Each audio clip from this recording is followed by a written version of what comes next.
মির্জা গালিবের একটা লেখা পড়ছিলাম, যেখানে তিনি লিখেছেন, তেরে ওয়াদা পর জিয়ে হাম তো ইয়ে জান ঝুট জানে কে, খুশি সে মর না যাতে আগার এতবার হতে।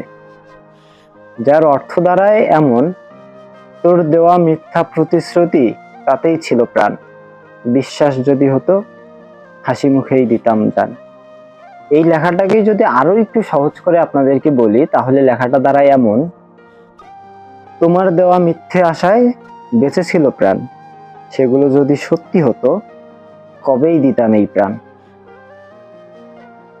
এই লেখাটা দ্বারা মূলত মির্জা গালিব বোঝানোর চেষ্টা করেছেন, প্রিয় মানুষের দেয়া মিথ্যা কথাগুলোতেই তিনি আনন্দিত হতেন, তিনি সেগুলোকে ঘিরেই বেঁচে থাকতেন, কিন্তু তিনি জানতেন সেগুলো মিথ্যে, এবং তিনি ভাবতেন যদি তার প্রিয় মানুষের কথাগুলো সত্য হতো তাহলে হয়তোবা সেই আনন্দ তিনি সহ্য করতে না পেরে মৃত্যুবরণ করতেন।